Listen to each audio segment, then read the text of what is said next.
야외 운동 시설이나 헬스장에 가면 흔히 볼 수 있는 거꾸리 운동 기구가 있는데요. 말 그대로 발목을 고정해서 상하체를 거꾸로 해서 물구나무 자세를 취하는 것입니다. 위쪽에서 발목을 잡아주기 때문에 아래쪽으로 가해지는 이제 압력이 없이 허리가 쭉 신장되는 이런 효과를 볼 수가 있는데, 특히 중년 남성, 여성분들이 즐겨하는 운동이기도 합니다. 거꾸리가 허리 디스크에 좋다는 원리를 간단히 설명드리자면, 허리 디스크가 튀어나와 있을 때 똑바로 바로 서 있어서 허리에 압력이 가해지는 것보다는 거꾸로 누운 상태에서 압력이 없는 상태로 늘려주면 디스크로 가는 압력이 줄어들면서 통증을 완화시킨다.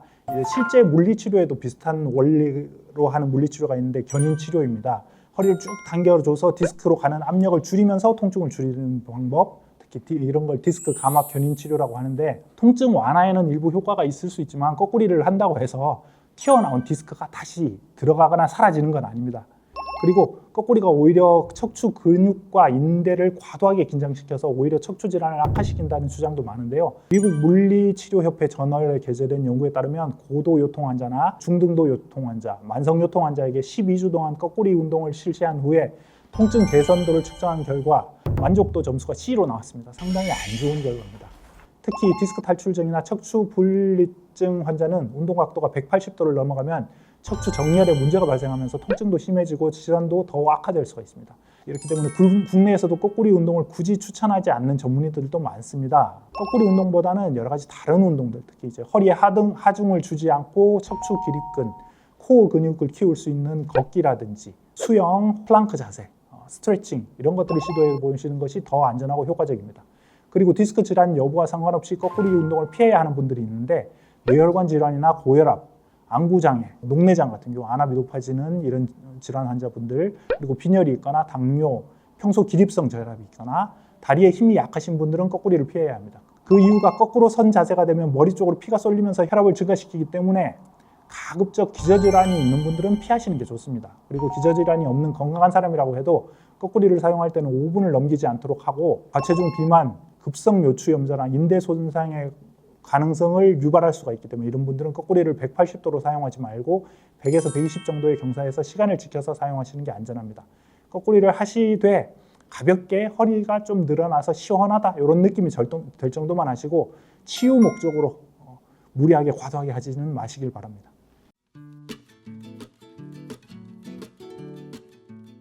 허리 디스크의 정확한 명칭은 추간팔 탈출증인데요. 디스크라는 건 원래 뼈하고 뼈 사이에 있는 인대 자체를 말합니다. 그런데 디스크 자체가 뒤로 튀어나온 질환을 디스크라고 부르게 되면서 환자들이 디스크라고 하면 질병의 대명사로 알고 계십니다. 이런 허리뼈 사이에서 쿠션 역할을 하는 연골 물질인 디스크, 즉 추간판이 어떠한 원인에 의해서 손상을 입으면서 디스크 바깥쪽을 둘러싸고 있는 섬유 조직을 뚫고 나와서 신경이 지나가는 길로 튀어나오면서 신경을 누르는 질환을 추간판 탈출증이라고 합니다. 그런데 어떤 신경을 누르냐에 따라서 허리가 아플 수도 있고 다리가 저릴 수도 있고 발끝까지 저릴 수도 있는 질환입니다. 그런데 섬유 조직으로 둘러싸여 있는 디스크는 섬유 조직이 퇴행성 변화가 생기면서 혹은 어떤 충격을 지속적으로 받아 그 섬유 조직이 찢어지면서 돌출하게 되는데요. 건강한 상태에서 한순간 삐끗하는 충격으로 섬유 조직이 찢어지는 경우는 흔하지가 않습니다. 하지만 오랜 시간 지속적인 압박으로 인해서 섬유 조직이 약해져 있는 상태라면 일시적인 충격으로도 디스크가 돌출될 수가 있습니다. 환자분들이 이야기하시는 게, 내가 예전에 허리 아픈 적 한 번도 없었고 평소에 건강했는데 디스크가 생겼다, 이거 뭐 왜 이러냐 이러시는데, 증상이 나타나지 않았을 뿐 이게 누적되어 온 거지 갑자기 생기는 건 세상에 없습니다. 얼마나 약해져 있냐에 따라서 심하면 재채기를 하다가 디스크가 터지는 경우도 있고요.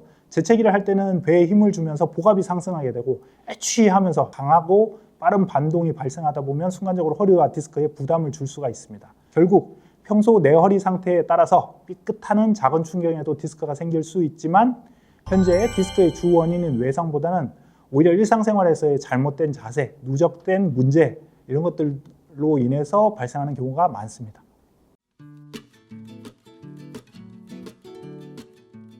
허리 디스크로 인해서 갑작스럽게 심한 요통이 느껴질 때는 절대 안정을 하는 것이 필요할 수가 있습니다. 앉아있는 자세나 서있는 자세에 비해서 누워있는 자세가 허리 디스크 자체에 가해지는 압력을 줄여주고 척추의 부담이 덜하기 때문에 통증을 감소시키는 효과가 있습니다. 하지만 너무 오래 누워있는 건 오히려 상태를 악화시킬 수가 있습니다.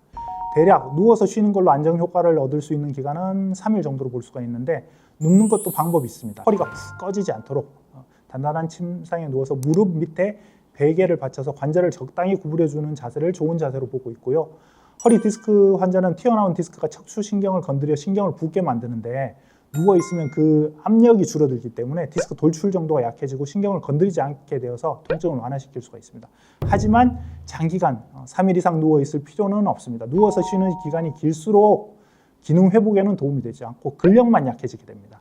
어느 정도 안정을 취한 뒤에는 다소 통증이 있더라도 꾸준히 운동을 하면서 약화된 근력을 회복시켜야 됩니다. 특히 고령의 환자분들 같은 경우에는 한 3일 누워 계시면 그대로 저세상으로 가는 경우도 있습니다. 노인분들 누우면 다시 못 일어난다고 하는데, 근력이 빠지는 속도가 그만큼 고령 환자분들 같은 경우에는 빠르기 때문에 누워서 쉬는 것도 조심하셔야 됩니다. 그런데 나는 너무 아파서 죽어도 못 움직이겠다, 누운 게 편하다, 침대에 붙어 있고 싶다, 이런 분들은 누워만 있을 게 아니라 병원을 찾아서 검사를 받고 진단을 받으셔야 됩니다.